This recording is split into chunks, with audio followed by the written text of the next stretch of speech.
I woke up on the third day, I think it was the third morning, and I was suicidal. Death would have been a better experience than the way I was living. My mum left when I was about 10 or 11, but it definitely robbed me of a lot of my youth, and a lot of things that I probably would have done, couldn't do, because I was strangled, incapacitated by anxiety and depression. So a lot of people will experience depression in their lives, but maybe at the lower level. But I always say you've never experienced depression until you've hit rock bottom. And with me, it wasn't a case of thinking I needed to change. It was a case I had to change because I wouldn't have survived. You know, it takes a man to talk about it. That's the real strength, not hiding from it. That's a real man that comes through and talks about his problems. That's showing a will to survive. I can't remember exactly why I did it, but I started imagining myself playing this game at night. And when I did that for the first time, my anxiety started to lift. Within a few months, my depression lifted, it was gone. I reprogrammed my own brain by imagining playing that game. When you hit rock bottom, who do you become? In this episode, we welcome Thomas Maher as he opens up about major depression, faith, ego, and the decisions that defined him on the other side of it. If you enjoyed this one, support the mission. Please kindly subscribe and leave a review. It helps the show grow, and that means that we can reach more men who are ready to take that next step in their journey. Thank you so much. I'm Harrison, and this is the Growth Voyage podcast. Enjoy.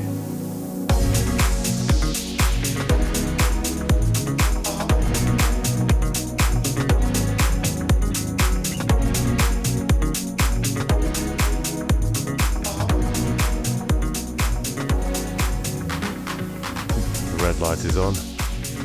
Thomas, welcome to the show. Harrison, thank you very much for having me. Yeah, great to finally make this happen. The way in which I like to start this is, as always, centering on the growth journey.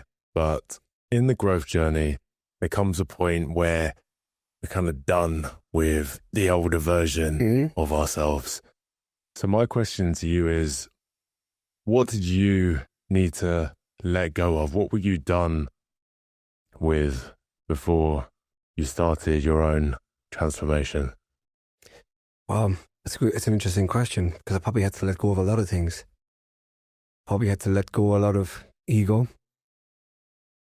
And with ego, if you can start with the ego and strip that down, that usually tends to initiate a chain reaction of a lot of different things happening following in pursuit. Anxiety, maybe envy, possessiveness, judgmentalness.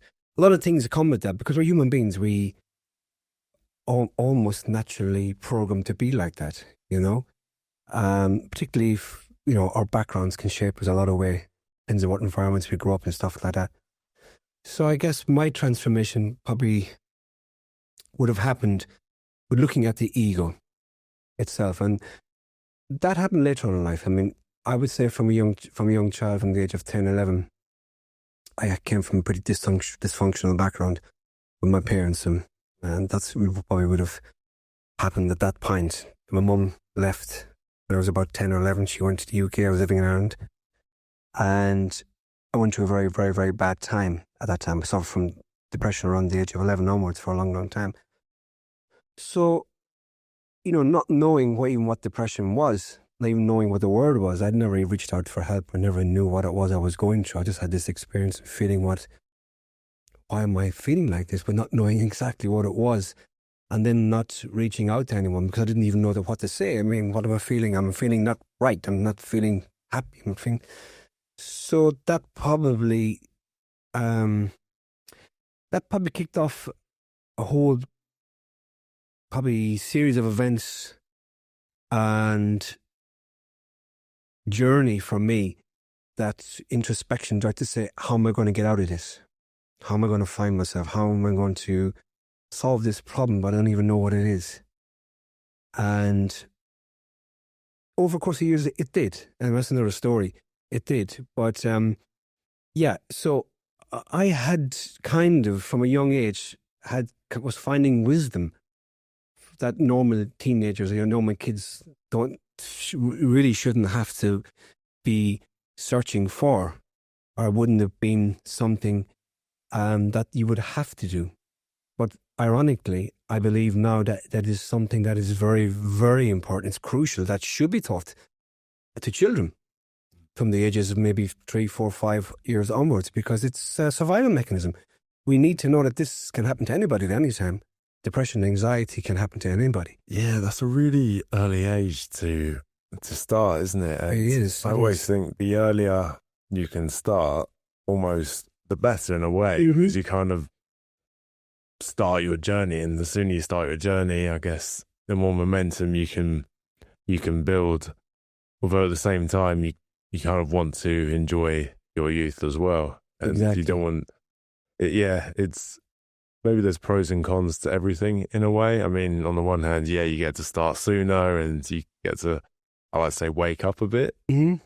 But then on the other side, it's like, well, you're only young for a certain amount of time. I think there are advantages and pros and cons to kind of starting your growth journey earlier. But then also, we want to kind of enjoy our youth while we have it as well. Well, exactly. I mean, it robbed me of my youth, even though I was quite strong. I've always been strong mentally, but it definitely robbed me of a lot of my youth, a lot of things that I probably would have done, couldn't do, because I was strangled, incapacitated by anxiety and depression.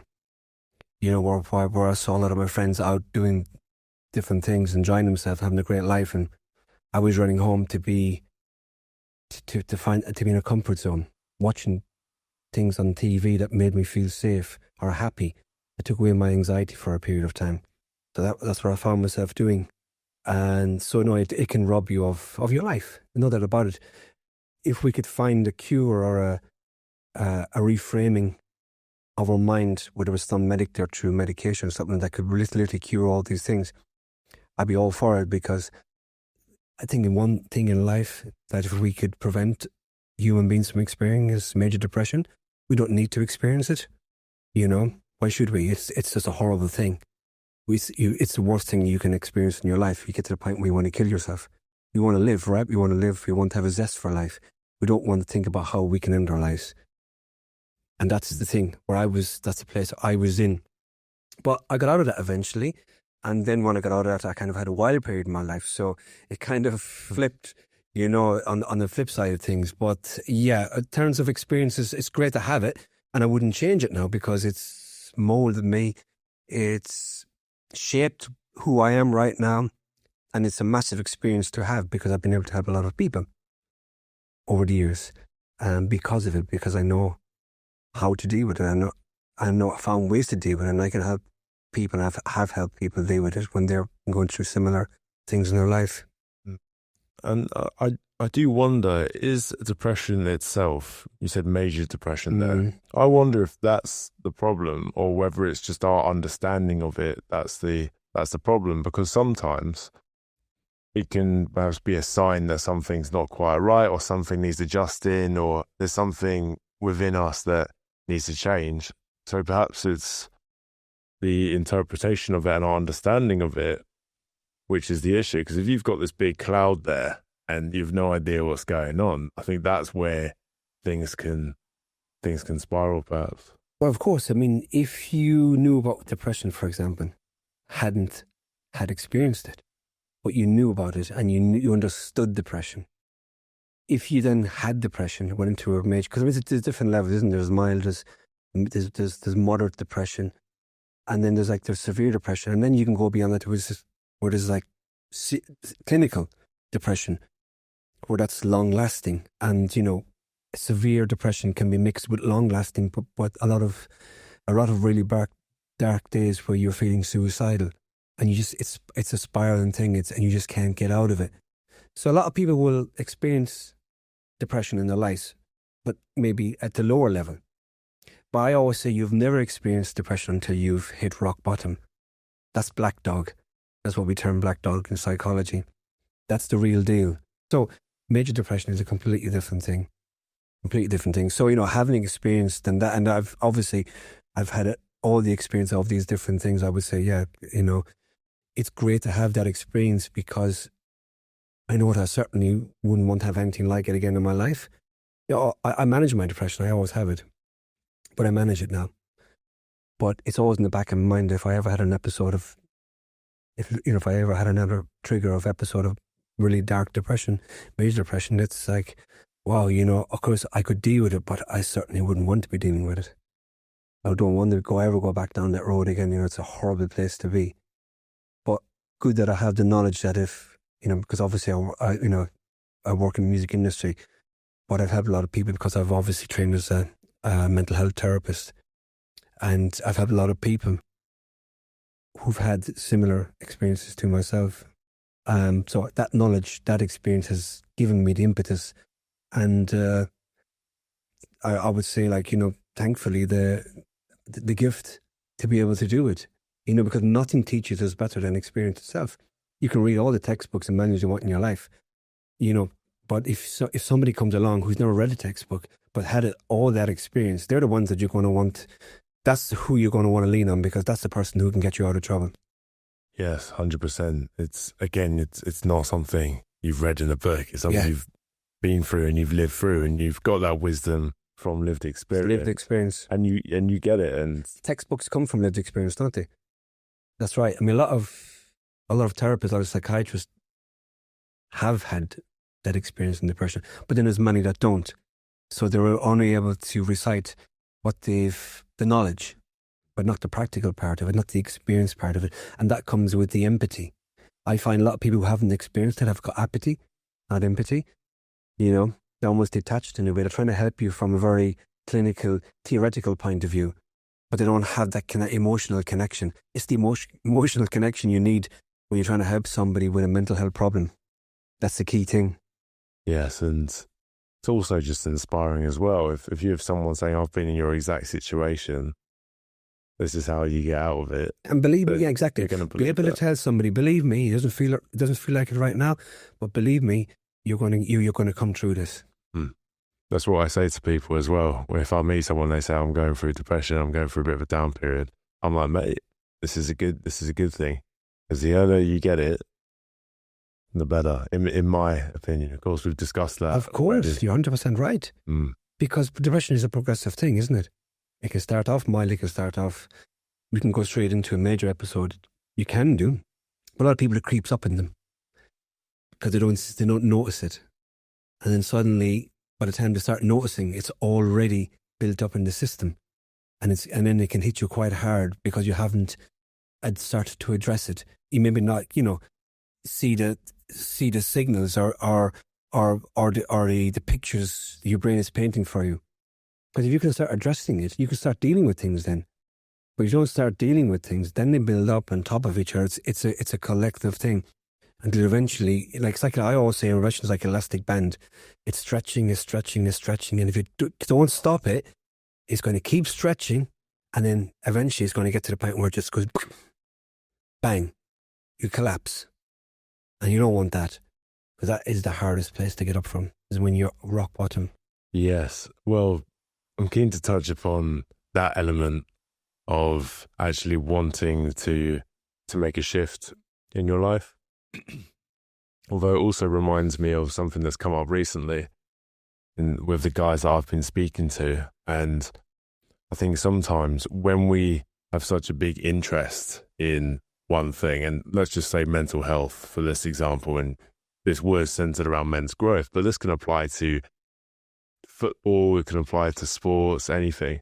I think when we've got an interest in something, we can tend to dive deeper, searching for more answers, gain more experience, expertise, and I think that's quite a fascinating journey. Mm-hmm. I think sometimes we can be looking over there, or what's the next piece of gold that's going to help me, whereas sometimes we just need to look back at the basics and the fundamentals. Like, what tools in your toolkit do you have to bring that further into balance? Because at the moment, as you were alluding to, you're not quite in the depths of despair, but you're heading that way. Mm-hmm. So rather than again, staying here in this, okay, what piece of gold can I find that's going to really elevate my life? Just come back to the basics. Hang on. What fundamentals are you missing here? It could just be something as simple as sleep, could just be your diet, could be physical health. But then let's look at even just step 2 or 3. Are you consciously shifting fearful thoughts, for example? Are you actively choosing to shift them, or are you getting in the habit of sort of letting yourself spiral? Are you actively using your tools like breath work or meditation or journaling, whatever it may be? When was the last time you actually did that? And I think just, again, coming back to the fundamentals can really help people just stay on that baseline, because it can be neglected sometimes.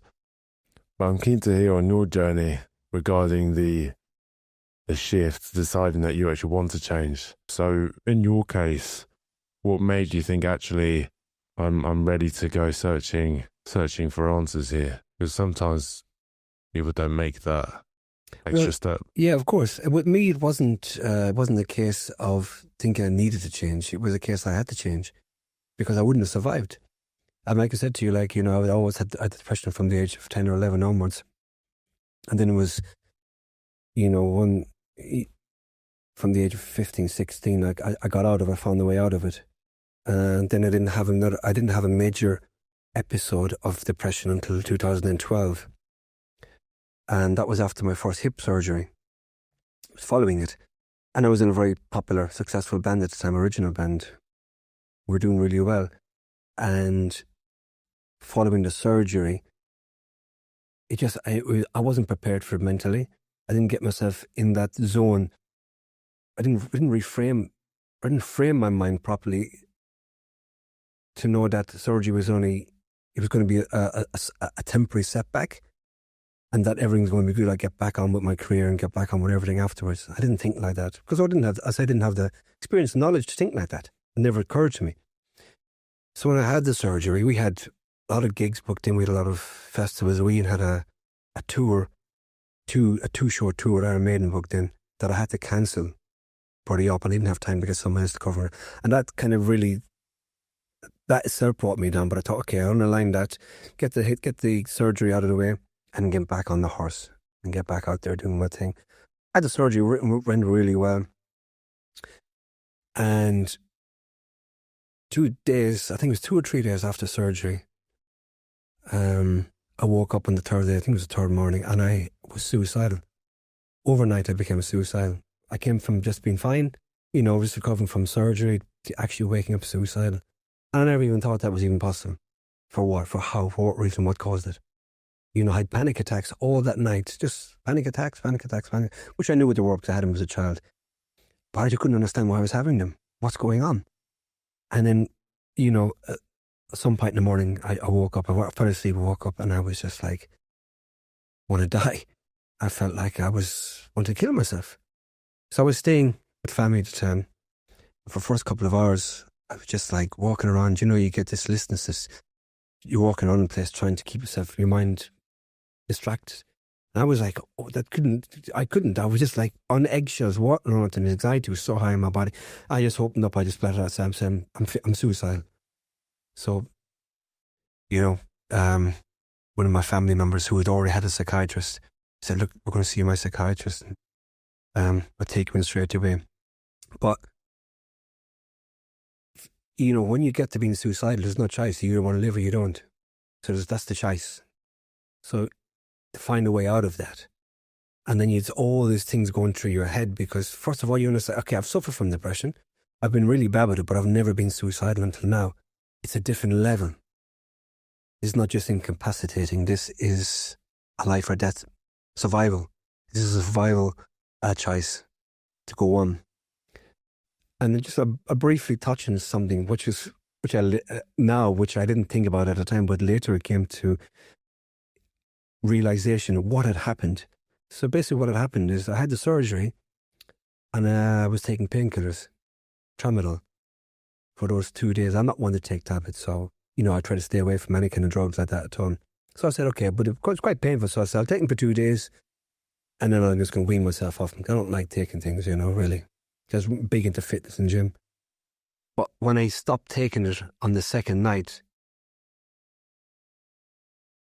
the third day I woke up with depression. And what I realized later is tramadol is an antidepressant. Because it enhances dopamine in the system. So that was offsetting or delayed the onset of my major depression episode. As soon as I stopped taking it, bang. Hit me like a fucking thunder brakes, hit me like a freight train. I didn't realize that until years later why it was. I couldn't work out why did it happen just 3 days later. Why didn't it happen straight away after operation? It was because I was taking tramadol. Obviously, it's a very powerful, feel-good drug. And some people take it as an antidepressant, which is not, that's off-label. And it clicked to me. That's what happened. This was exactly why it happened. So that was life or death situation for me. So I got through that eventually. I went to see a psychiatrist. I got on the wrong medication to begin with because I underplayed my depression. I didn't tell him. I wasn't honest with him. It's the ego thing, which I was talking about earlier. I didn't want to. I played it down. I didn't want to say I'm suffering from depression, because of the stigma and attached to my own stupidity. So he gave me a very light antidepressant to help me sleep. Not actually really tackle the depression. I went back in 2 weeks later because I was no better. I was like sitting each night in my room, sitting up with panic attacks on the phone, waiting to call 999. I was just hanging on. I was that bad. I was going to get myself committed. So you kind of, could you describe it as like losing your mind, essentially? Not losing my mind, no. I had all my senses about me, my wits about me. I just felt the anxiety in my body was just unbelievable. It's an unbelievable feeling. It's hard to describe it. It absolutely absorbs you. And the feeling is like you're so listless. You don't know what to do with yourself. And you just have this really, really, really dark feeling. You just feel really down and depressed. And you're shaking inside almost. And like I said, like I was like on the little had my mobile with me, just thinking to myself, call 999, get myself committed, tell them what there it is. And I just didn't get around to doing that. I held off on doing that. So I went through those 2 weeks further down the line, taking the wrong medication. I said to my family member, I said, listen, this isn't working for me. I need something help now because I'm going to collapse completely. I'm going to go. So he shook me back in and I told him the truth. And he gave me another antidepressant, a really, really powerful one. Because it was called Lofpramine. And they call it the last line of defense. That's known in the industry as the last line of defense with therapists and psychiatrists. Gave me that within bloody 5 days. I was pulling out of it. It took me 5 days to start with it. But in 2 weeks, I was 50% better. And then within the month, I was like 75% better. And I never got more better than that. I was completely out of that really dark black dog situation where I wanted to kill myself. And you wanted to kill yourself because it was just so intense.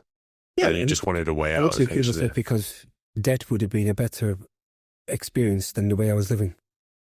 Take away the pain. I was in such mental pain. Really was in such really bad mental pain. And this antidepressant really worked for me. He got it right. He got it right because I told him the truth. And this really worked. But the only side effect was that you were switched on all the time. I was really switched on. I was like a universal soldier. Couldn't sleep at night. I was awake all the time, but I didn't bother. That didn't matter because I felt better. That was like a side effect I was willing to happily accept. But I went 7 weeks without sleeping. Not one night did I sleep. I was alert all the time. I was switched on. And when I went back to him for a review, for a third or fourth time, I told him that and he said, it's normal. He said, that's kind of a side effect. It was pretty significant, severe with me. I was getting no sleep. And I didn't even feel like I needed sleep. It was like a universal, I always say like the Universal Soldier, that movie, where they give them these things and they're just, switched on and a hyper. I was like that, but it just took it took away all the anxiety and I felt significantly better, so I didn't mind. But eventually I had to come off and wing myself off it. And depression was always with me. Like I say, I had to manage. But then I went into studying because I needed to find a way of offsetting getting that depressed ever again in my life.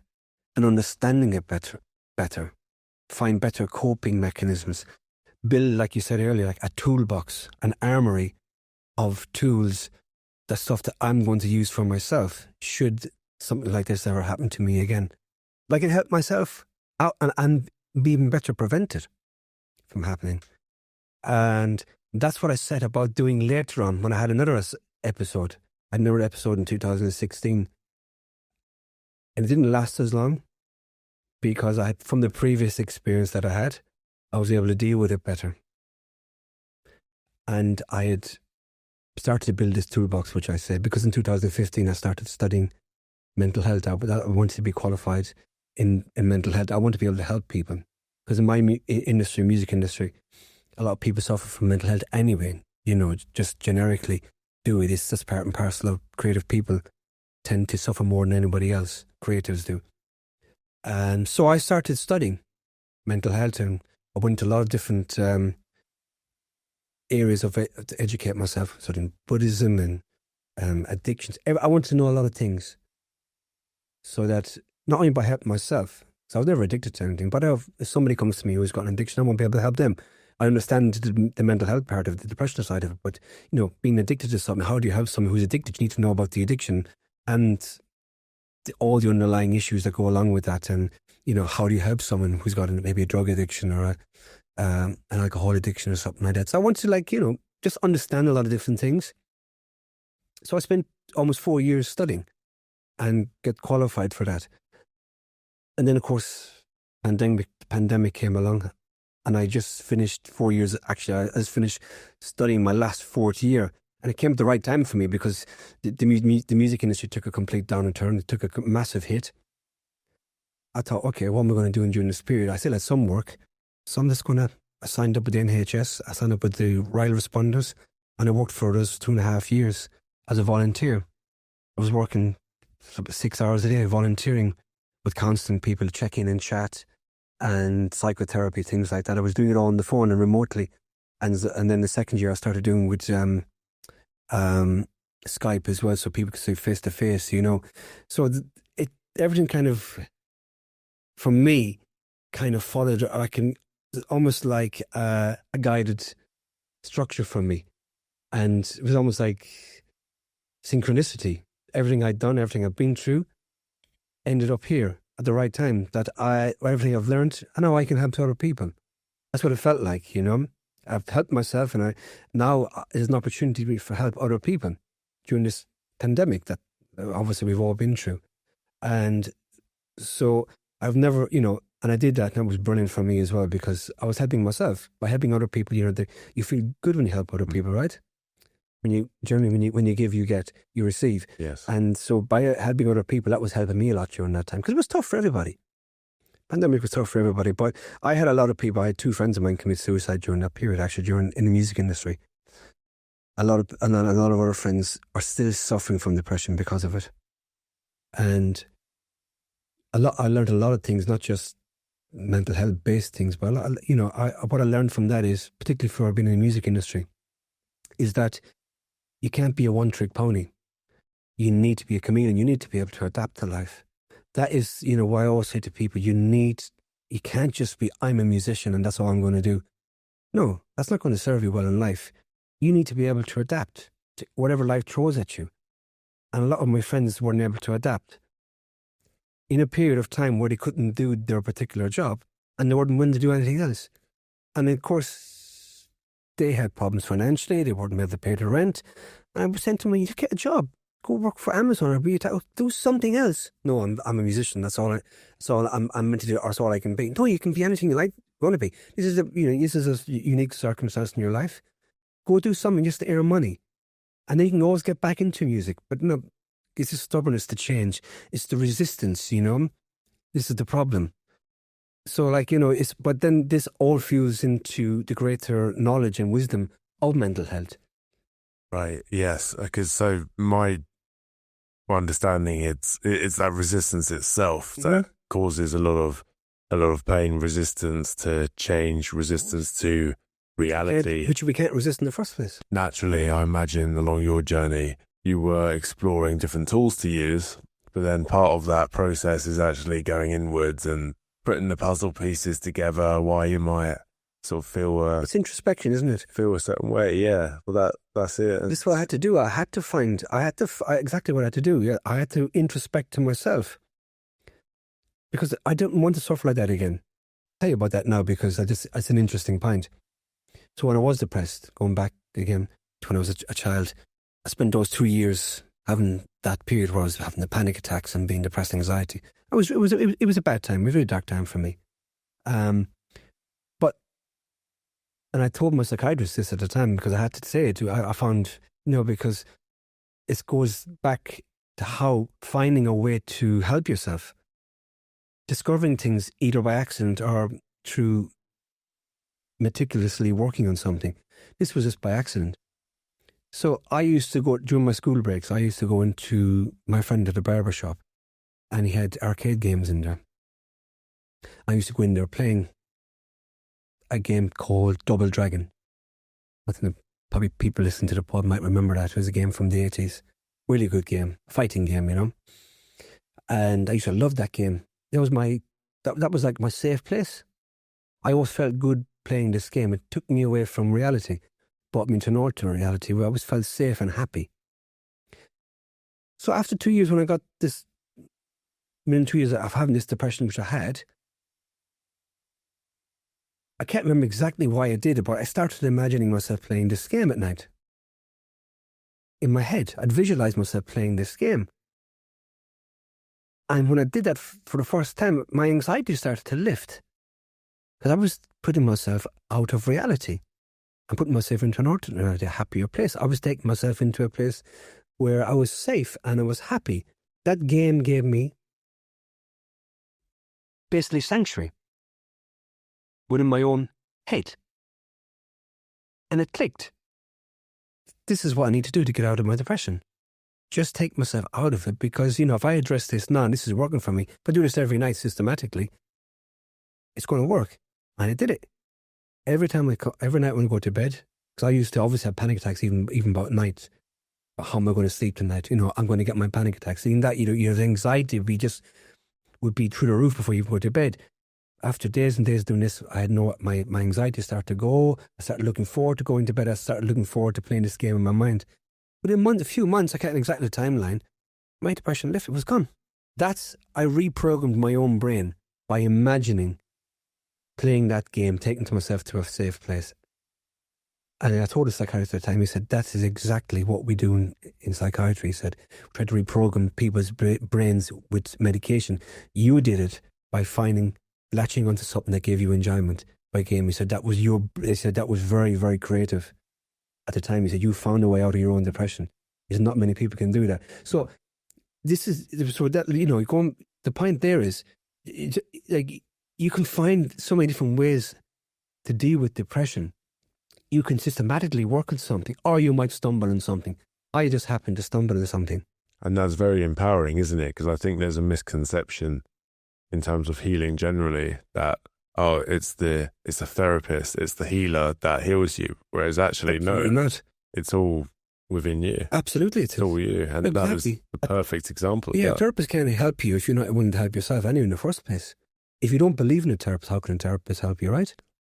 But the visualization piece is really, really cool because you've seen this, or we talk about it quite a lot, right? In terms of whatever you visualize. It's one of the classics in the self-help world, The Secret, and whatever you visualize, you will sort of manifest into reality. Could be associated with the woo-woo world, but it's very true. In terms of whatever you're programmed to look for, you will experience. So I can imagine if you're visualizing a happy, safe space, then that's going to become your reality, and that's exactly what happened. That's exactly what happened. Yourself, yeah. Absolutely, that's what happened. Yeah, I mean, like I said to you, when the first few days, I could feel myself getting better, and that motivated me, and that gave me the confidence and belief that this was going to get me out of it, and that's what kept it going. Yes, well, sometimes I think we need evidence. We need one small piece of evidence that something's working, and that could be enough to spark a bit of motivation. And this can apply not just on a mental health framework, but in all different areas of life.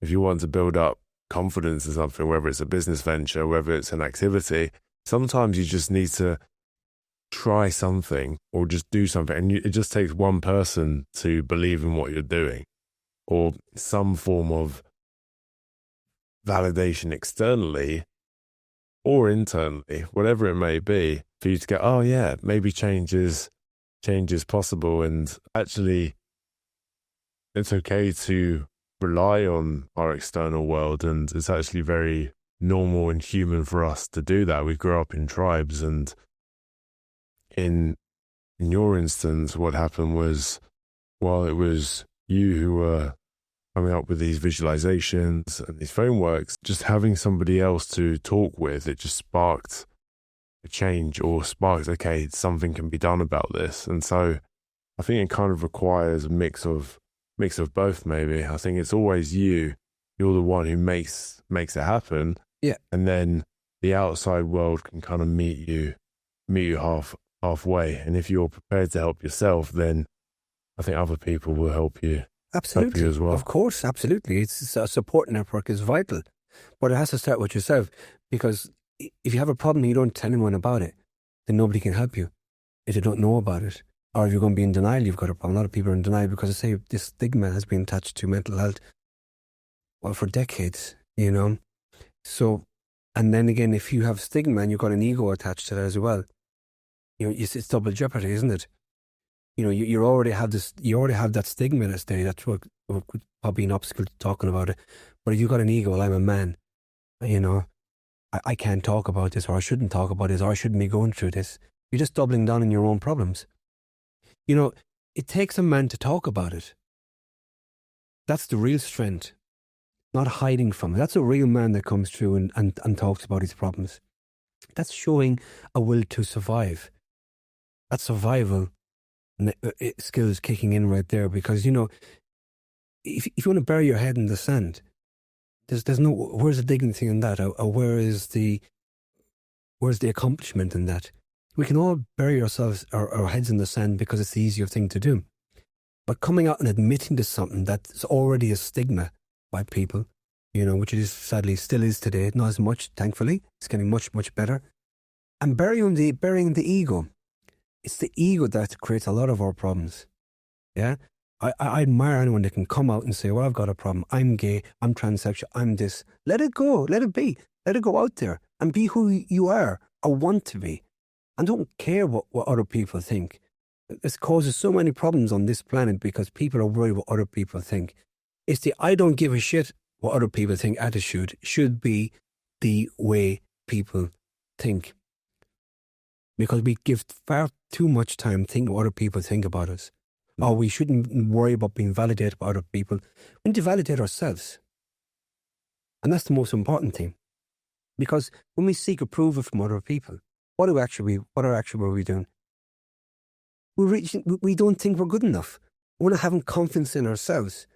No, we shouldn't judge anybody. We should just do what we want to do, what feels right to us, without hurting anybody else. We should know the difference between right and good. We should know the difference between the law and what's not lawful. And go do something if you want to do it. If it's the right thing, it feels right for you to do. We don't need anyone's approval. We don't need to get checklists by anybody. Go do it. And then we should be accountable for what we do.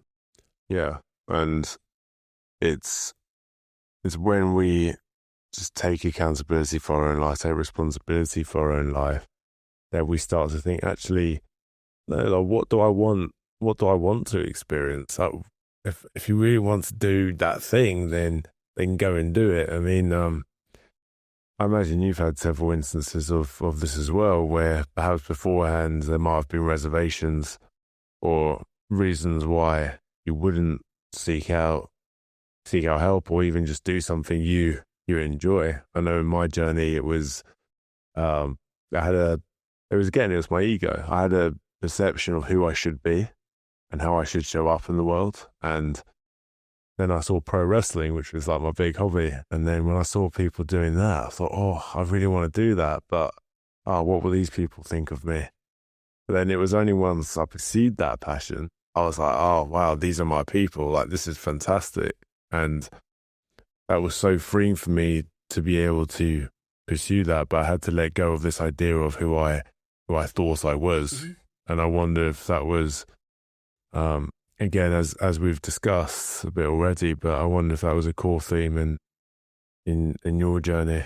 Because it sounds like you were actually quite, from a young age, you were quite determined to take responsibility for your life. Yeah, that's very true of me, I would say. Because of the experiences I had. And I was quite advanced, evolved in my way of thinking as well. I had different opinions to people. I had a more open view of life, a more advanced view of life from a very young age. I didn't buy into the structure of religion, how it should be. I had my own way of thinking. Like I would say, a pretty much evolved way of thinking, just of people living peacefully and acceptance, non-judgmental, and people doing what they want to do and getting on to life. It's and that's which we have a very structured, rules-based system. We live in life, even with a marriage. I mean, it still comes with its structure and rules and things like that. So yeah, definitely. Well, I wonder because I imagine in Ireland there's a big like Catholic presence, right? Oh, that's massive. Yeah, massive. Particularly when I was growing up as well. I was forced to go to church. I had no choice. Oh, I see. So like my dad would bring me every Sunday, and I was made to go, whether I liked what I wanted to or not. I mean, I've got a very strong faith, but I tell people there's a complete difference between faith and religion. You don't need religion to have faith. You don't need church to have faith. There is a God, for sure. There's an afterlife in my belief. There is. And I have no doubt in my mind about it. But we don't need the structure of a church or a building. That's by choice. If you want to do all these things, but absolutely by choice. But we're kind of force-fed to believe that we need to do certain things to gain access to heaven. We're told the fear of God.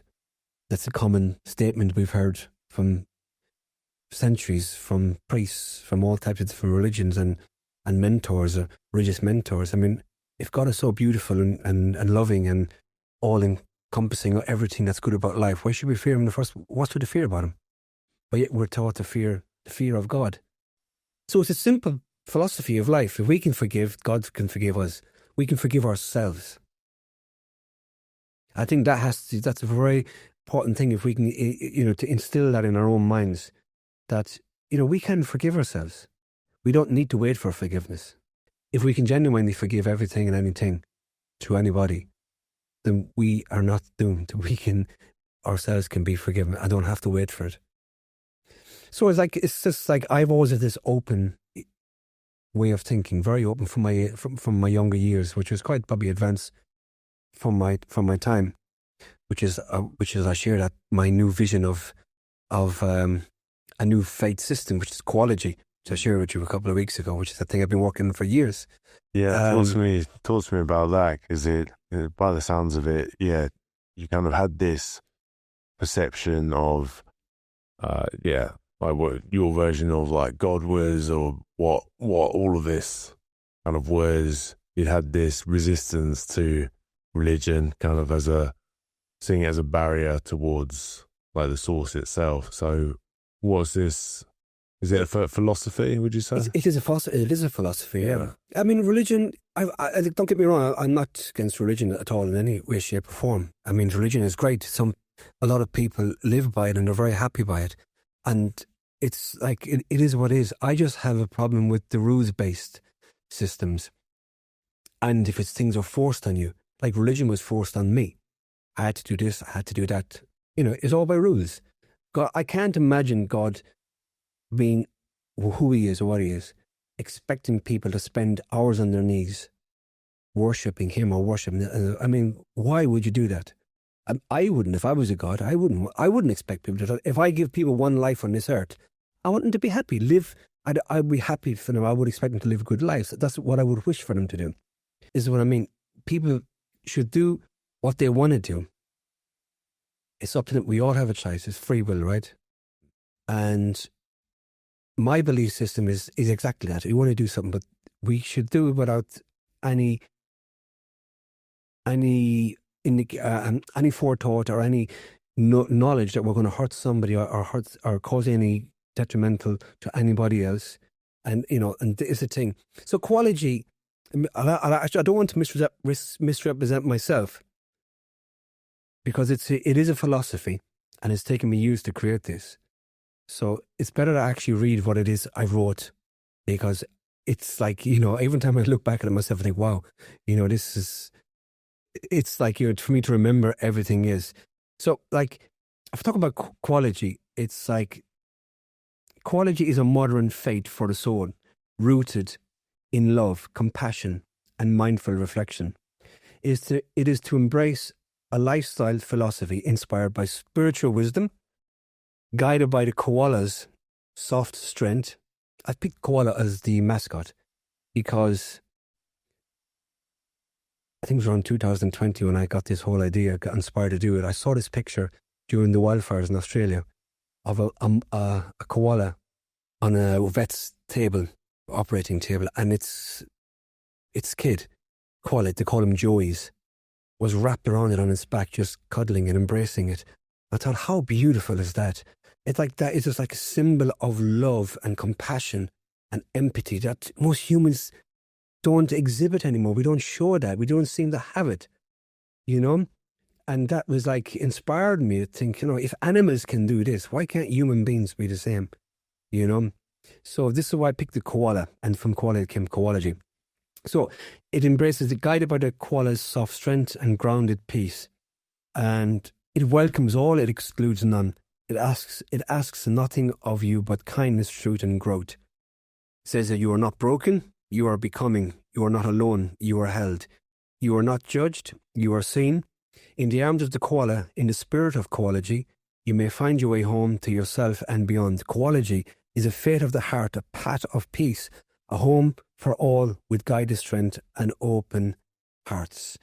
Well, I think what stood out to me with all of that was at the start when this idea of you're not broken, you're becoming, because we're already whole as we are now. We all come from the same source. It's just, no, we're on that journey back to ourselves, essentially. We're not something that needs to be fixed. Perhaps there's lifestyle choices that can throw us further into alignment. That's what discipline is for. I like that approach, and I think it just strips it down to the basics that form not only great principles for ourselves, but also for a functioning or a happy society as well. So I'm interested to hear about your journey to spirituality, not to this understanding, this framework that you've created, but also the role it's played in your journey. How do you go from this resistance you had to these structures that have been put in place to forming this connection to your soul, to something greater than yourself? And how important do you think that is to coming out of depression? It's meant everything to me. Like I say, it's all been part and parcel of finding a way to survive and always and being consistent with that, and not, having relapses. Like I say, it's developing that toolbox, which we spoke about earlier, having that toolbox of an armament of different things in that toolbox that help you survive, not just like depression, but anything in life, a pandemic and the next pandemic, because there will be a next pandemic at some stage. So we need to know how to survive all these different things. Like when we say survival of the fittest, that expression is commonly used for different things. People think about being fit. No, it's not. It's the ability to be able to adapt. That is what the survival of the fittest means, essentially what it means. I always put another spin and say, you have to be like a chameleon. Be able to change with the times. Do not resist change, but go with it. Find a way to flow with it. Don't oppose the wave, ride it. So these things matter if you want to survive in life. And I personally found that what is what's the most important thing in my journey now in life at the age of 52? Well, what actually is just, for me, it's just consistently being able to survive. It's survival. Because I always have, we're always battling when we have mental problems, like you've obviously had your own experiences. And, when we have experiences of mental health breakdowns and we are conditioned that way when we've had these experiences, life then is challenging. It continues to be challenging. And I find we're always on a roller coaster where we're always challenged by life. And we're always trying to offset the next dip or the next down spiral in our lives. And that is a consistent kind of factor. It's always there. Like, we always have to be thinking about and finding ways, revolutionizing our own ways or reframing our way of thinking, because it's evolution. It's evolution. Things pop up in life that we're not expecting, and we may not have prepared for it, but it's how quickly we can adapt to it. So all of this Koalogy and everything else I've done is all about helping me prepare for the future.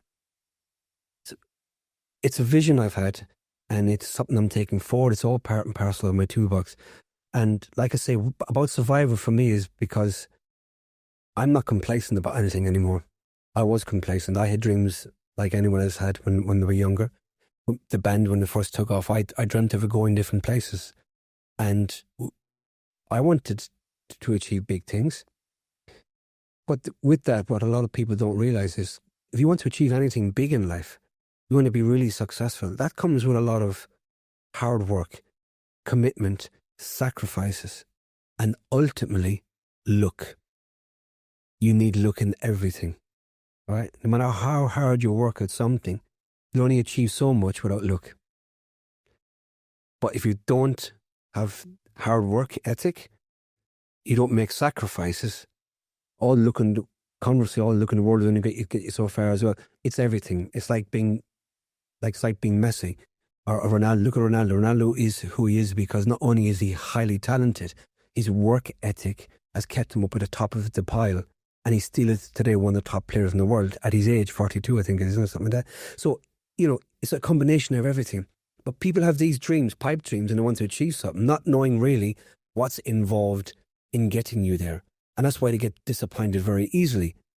Because I think they see other people do it. They see other people that are successful, but they have no idea what that person has gone through to be there. They just see the end result.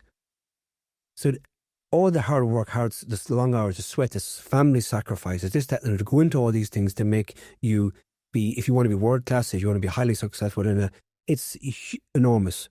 It's enormous, the sacrifices you have to make. Yeah.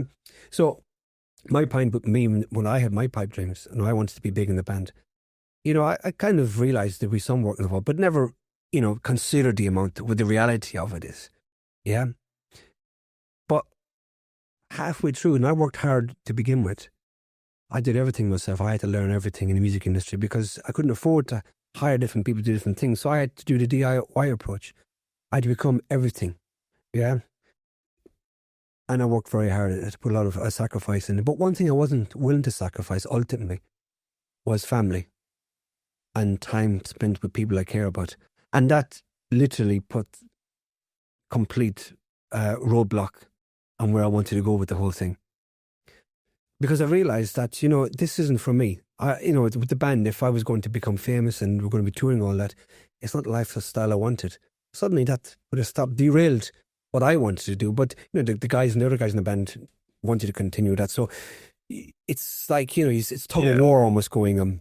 Yeah, you got to decide what what's worth sacrificing. And it kind of reminds me of, as you suggest, if you really want to achieve your dreams, what are you prepared to sacrifice for it? And similar to your example, I remember a lot of people interview John Cena, who's one of my childhood heroes. Yeah. And ask him, "Oh, are you going to have kids?" And he says, "Oh, no, because I'd have to be a present father and I'd want to do a good job at it. Yeah. And I've just got so many things I want to achieve, and you've got to pick one Yeah. one or the other Yeah. in a way. So, that totally resonates with me. And I think it's one thing saying you want something, but are you actually prepared to do the work required to get that? And it's something I've had to sit with for myself several times, because I've had several different dreams and ambitions, and I've been fortunate that I've had so many, and I've got to experience pieces of them already. But then, it's come to a point where I've actually had to sit down and really think about it and think, okay, am I really prepared to go all in on this thing? And I guess tying it back to my original question, because we've covered a lot of ground here, supports that? Is that your belief on things that, if you go all in, if you put the hard work in, that will manifest itself into your desired reality, perhaps? Or how would you best describe the role that faith has played in all of this? Faith, yeah. Well, I believe you can achieve anything if you're willing to make the sacrifice and put the hard work into it. I believe you can. Ultimately, it's down to luck, isn't it? Because you can only have one world champion at a time. In boxing, you can only have one. There can only be one at any particular time, right? So there's no guarantees. No matter how much work you put into it, no matter how much sacrifices you make, doesn't mean you're going to be the one. But you might get to a very high level. So that's also no reality. There's no guarantee that you're going to be the number one, right? So I think that's very important to know if you're going to do it. So how much of it is down to, in your opinion, down to luck, and how much of it is down to the universe meeting you halfway? I think some people are destined to be number one. I think a lot of it is destiny. If you look at people's names, even Tyson Fury, Muhammad Ali, they had names that were meant to be famous. It was in their path, their fate, their destiny to be something. Some people are just destined to be something. And like I say, even the name gives it away sometimes. You think, well, they've got everything. They've got the charisma, they've got the charm, they've got the talent, they've got the skill, they've got the name, they've got this, that, and the other. Everything factors in, it ties in. So I do believe there's a lot of fate. Fate is there, but I think sometimes you have to follow, there is a roadmap, and people who get there follow that roadmap. Sometimes people are destined to get there, but they don't follow quite exactly what the roadmap is laid out for them. There's carpenters and there's plumbers on building sites who could give up their job, and if they went in and took up boxing or snooker or something else, could become world champions. But they don't know that. So people have different abilities, hidden talents. They just don't know about it. There's probably so many people out there in the world doing jobs that they're unhappy doing, but somewhere inside there's a world champion in there. But they're not doing this. They're not training for it because they don't even know about it. So this is what I'm saying. So choices in life take us down. So it's a multitude of different things, isn't it? Yeah? Some people are boring knowing exactly what they want. They go for it. And they go for it. Nothing takes them off track.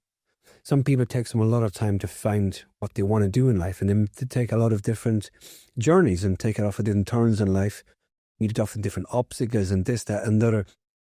It's like you could have a conversation with someone. You could go out tonight and have a conversation, and you could be talking to someone who's saying, no, I'm thinking about doing something like this, and somebody might just drop something into a conversation. Have you tried this? And you think, oh, no, I haven't. Maybe I'll try that. That one thing could kickstart something, revolutionize your next step in life, and you could become something massive because someone just dropped something into conversation. But you decided to listen or take it on board. Conversely, that could have dropped the same thing, and you think, not bother with that, and it never happens.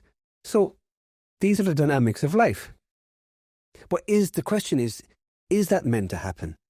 Was it meant for you not to ignore that comment, or was it your destiny to actually pick up on that comment and do something about it? Yeah, that's a very interesting. That's the thing, right? That is the thing. Yeah, we're kind of all. I mean, my belief's always been that we live in an abundant universe, and so all these opportunities come to us. It's just we've got the free will to not only decide whether we want to pursue these opportunities, but also to do the work required so that we have the awareness to spot these opportunities and take them as well. So yeah, that's kind of my broader understanding of it. Yeah, absolutely. I mean, I go back to the 90s when I first came here. I was working as a personal trainer, and I was training. It was personal training, so I was training people at their homes, maybe, outside of the gym environment. But I had an opportunity I think it was a BBC ITV. So I was training one particular lady whose mum worked for it was a Times newspaper at the time, and she dropped an opportunity on me one time that I think it was either BBC or ITV were doing a documentary about personal training with celebrities, and they asked if I would be the celebrity personal trainer who'd come and do this series of things, and I turned it down. I can't remember why I turned it down, but I just did. Now, I look back on that and wonder where I wouldn't be sitting here right now probably if I'd have taken that opportunity on. My life would probably take a completely different turn, different direction altogether.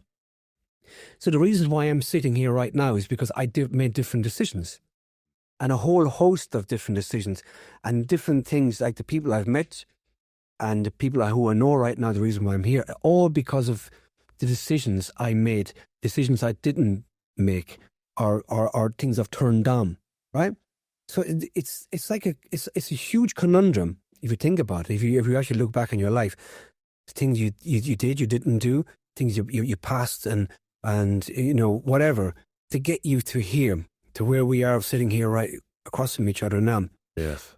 We can't explain that right now. Whether it's a matter of complete fate, whether it's a matter of fate and decisions we made, or it's just completely coincidental. Nobody can really answer that. But I do believe there are people who are born to do great things, and it is their destiny to do great things. That's why they do it. There are people for the moment. There are people who are designed to do specific things in life. It changes the course of history, right?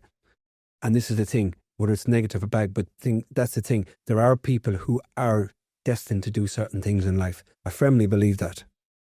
Interesting. Yeah, it's definitely something to think about for sure. Yeah, definitely. Yeah, I like that. And there's a lot of synchronicity involved, isn't there? There's a huge amount of synchronicity involved in life. Because sometimes you can say, I mean, coincidence is one thing, but sometimes something is it's just so odd. It's beyond coincidence. Like, it's so powerful, the attraction and how something happens. And that is synchronicity. That's the terminology we use for it. And again, that, for whatever reason that happens, it's maybe because you're meant to meet somebody to help them through something, to pull them in a different direction or something like that, or whatever. Yeah, I remember hearing someone say, if you meet someone more than once in your life, then they're there to teach you something, or there's a reason why, perhaps. I know people go deeper into, soul contracts, perhaps, arrangements that you've made prior to coming down here, all sorts of different theories. Yeah. So the problem is, people always generally look for the obvious and things in life. If you were to believe something, like, say, question, do you believe in UFOs? No, I haven't seen one. Well, I didn't ask if you see one, but do you believe in it? You don't need to see something to believe in it, right? Like fate. Fate is blind. And we had a great parable in school about a guy who wanted to see God. He didn't believe in God. He needed to see for himself. And basically the parable goes like this. He's out at sea. He's in a boat. The boat capsizes. And he's in the water. And he's drowning. And he's praying to God. Pray to God. God, save me, save me, save me. Show me your reader. Save me, save me, save me. Another boat comes along and puts a life raft down to him. He says, jump on board, get in, we save you. And then the guy said, no, God is going to save me. I believe it, God will save me. No. So he turned down and he's still drowning. And then as the boat moves on, next thing, a dolphin comes along. And the dolphin comes along, is trying to put the guy in the back, shifting and shaping. And, basically without speaking to him, was like, get on me, I'll save you. And the guy said, no, God is going to come along. I'm waiting for him, and he's dying, and he's short, and he's on his last breaths. Helicopter comes along, throws the ladder down. Jump on, you're going to die. The guy is underwater. He said, no, God's going to save me. He's going to save me. Of course, the guy dies, goes to heaven, and he said, God, Why didn't you save me? I prayed for you so hard. You do, and God, well, first of all, I sent you a boat. Then I sent you a dolphin. Then I sent you a helicopter. So exactly that, you know? Yeah. Yeah, that I thought that was coming. That's brilliant, isn't it? But you, again, you know, when it's part of the journey, I think when you can be open to the signs and just have that air of what if, or, you know, well, what's this trying to tell me? Of course, isn't it better to allow yourself that scope? Yeah. Is that scope just to believe without seeing? What is wrong with that? It only helps us anyway. Yeah, and it just strengthens your faith. I know the amount of times I've kind of seen different synchronicities, and it's like I get these insights come through, and I can kind of put the pieces together. It's like, oh right, I asked for this, and you gave me this. But you know, but go back just going back to a belief system. You know, I think we're in a period of. I think the world is in a really, really bad state at the moment. Mankind's in a really bad state. So it's almost like we're devolving instead of evolving. There are some very evolved people on this planet. There really is. And you've got Buddhist monks and you've got Shaolin monks, people who are very evolved in certain areas.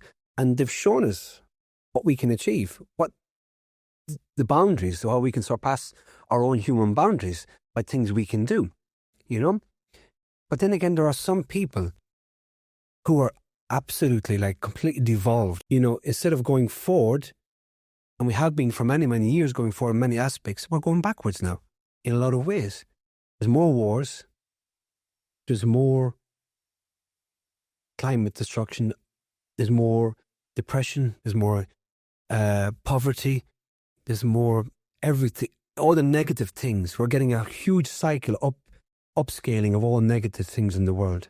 And that's why I said about the survival thing. I'm now in a survival mode just to do what I have to do and protect myself and protect the people I care about. Make sure that we have as good as lives as possibly we can and just get through life and do good things. I just want to do good things. I'm not too worried about what I leave behind other than my reputation. I want to do good things. That's what's important to me, and I want to live a good life. So knowing that, I want, you know, when I get to my deathbed or whatever else, that I feel accomplished with what I've done. And this is the thing: accomplishment can just be by living a good life. I think that's the most important thing you can achieve in your life. Not about being a billionaire, not being how successful you are in business or what you've achieved as an athlete or anything like that. I think the most important thing you can do is achievement is being a good person, because very few people seem to be able to achieve a good level of that anymore. You know, there's always something. People live with so many regrets, die with so many regrets.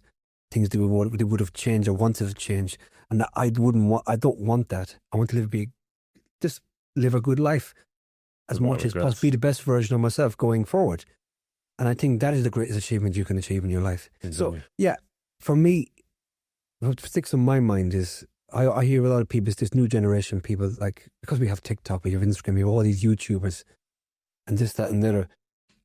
And I think they're always boasting about the great life they're living, about being here, doing this, that, and the other. It's great. We all want to live great lives. We all want to have good experiences, enjoy life. But that is not real life. That is kind of a fantasy. You're living through a fantasy because you're getting to enjoy these things without actually obstacles, and you're stopping. The reality of life is a lot of people have ill health, they have obstacles, they suffer a lot, and we go through bad times, and we don't get to breeze through life. If you can breeze through life, fair play to you.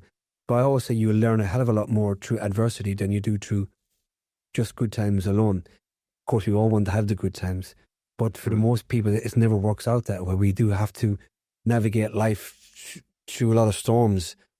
Oh, for sure. And, you know, that's, again, it's a big theme on the podcast, right? Like, it's a life of meaning, it's a life of challenge. And again, I think it all kind of comes back to personal responsibility as well. Like, this is the thing, I block all of that stuff out now, because if I see someone like that, I haven't got any energy pull at all towards it. I'm like, man, you can fool yourself, you can fool other people. It's not even in my field anymore. And I think, Yeah, just personal responsibility, you know.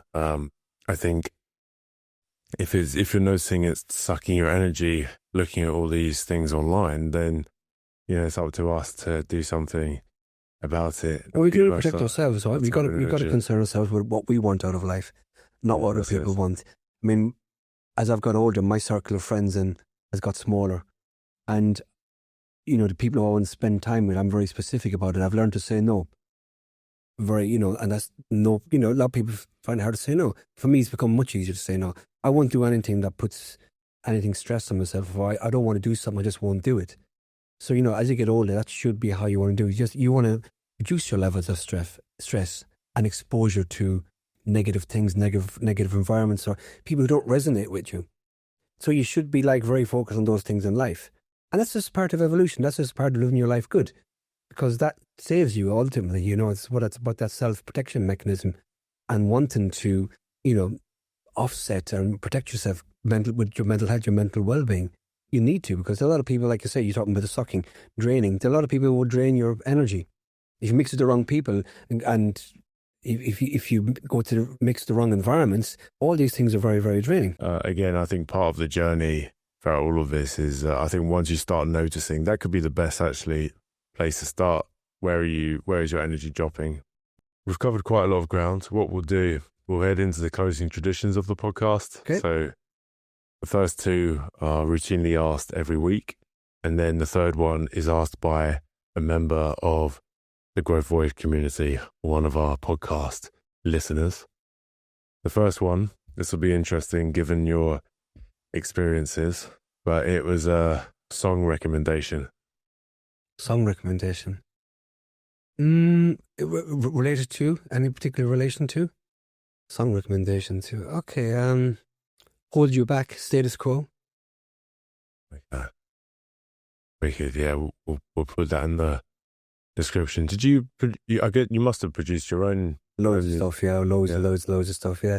Hold You Back is it's the lyrics are really good because it's how people can, anchor us and stop us from achieving in life, and that's why it's called Hold You Back. So don't allow people to hold you back in life. What ties in with the whole theme of this episode? Did you have a favourite song that you produced yourself? Yeah, 1,000 Times. I co-wrote the lyrics and done all the music for it. It's a fantastic. We did it for mental health in 2023, I think. We did it for Mind and the World Mental Health Day. We released it for a charity.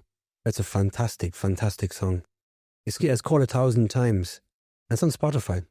Oh, brilliant! So maybe that's one because it's done for mental health. Maybe that would be the one to actually put in there. I'll send you the link to that actually. Please do. Yeah. The second one is a book recommendation. It's one that we actually I wrote this year. It's called Musicians Against Depression, Better Mental Health, and it's for anyone in the music industry specifically to guide them through. It's a survival toolkit, and it's about how they can navigate the music industry, protect their mental health and well-being. So this is a really good one. Again, I'll send you a link to this. Brilliant. Yeah, and you had your own podcast as well. Yeah, it was called Mad. Yeah, and this book is based on that. I mean, it's a little booklet. I wouldn't say it's a book, but it's a really, really good. It's guide. It's got illustrations and everything. Yeah. It's really good. This one, obviously, I wrote myself. But this is really good, yeah. So there we go. Brilliant. Yeah, and even though it's tailored towards musicians, I presume anyone can benefit mental health. from it. Yeah, it's the same thing. It's advice for everybody. Fantastic. The final question, and it ties in with our discussion today in terms of getting to know yourself better. And it came in from Mark Lemke, who asked, I'm trying to follow my intuitions more. How do I know what my intuitions truly are, and how do I follow them? I would say my answer to that would be just go by your gut feeling, whatever it is, and whatever the consequences are, judge it by that. I always think decisions are always based on life in general. It should be based on your average of good decisions versus bad decisions. If you start making more good decisions than bad ones, you'll know that. But if it's the other way, if it's flipped and you're making more bad ones, then it's based on whether are you making those decisions based on your gut feeling or your mind, your head. If you're going on gut and it turns out that you're proving that they are better decisions, they're right, then go by that feeling. Go by that feeling. The only way is to experience it. You learn more about your gut feeling based on the outcomes. Yes. So let the outcomes determine that. Interesting. Yeah, we kind of have to. Yes, and I think this actually helps you become more decisive in a way, because I think one thing that I know in my journey I struggled with was indecision. Yeah. And then I wanted to know, well, what's my intuition? Like, what's that thing? And actually, the best way you know that is by trying and failing and then deciphering, okay, what voice told me this? How did I feel through lived experience? And eventually, I think what I found for me works quite well is it's usually kind of like a calm inner knowing. It's like the calm voice. I think whenever there's been a decision that hasn't worked out so well, it's usually been driven by fear, or it's been an emotional decision. And so, it's deciphering, okay, what's a feeling versus an emotion, and what's like that small inner knowing. And if I'm regulated in that state, then I'll go for that. But again, I'm still refining it, because I'm still deciphering, okay, what's noise, what's not. Of course, everyone makes mistakes. There's nobody perfect. And I always think it's like a relationship. If there's more good days than bad days, it's a good relationship. If there's more bad days than good days, it's a bad relationship. Your decisions have to be based in the same way, the outcomes. If you're making more good decisions than bad ones, then you know you're on the right path. But these are the outcomes. You don't even know until you made the decision and what the outcome is. Yeah, and I guess there's almost, to a point, even no such thing as a bad decision, because even if it's a bad decision, it will lead you to a good decision later down the line. Exactly. Yeah. Exactly. Yeah. Exactly. So just go with it. Go with the instinct and see where it takes you. You'll be, and then the more you do it, the better tuned you'll be to your gut feeling anyway. Yourself. It's something that has to be fine tuned. It's something for you. And like I say, the only way you can fine tune it is to actually work with it, go with it, and learn to.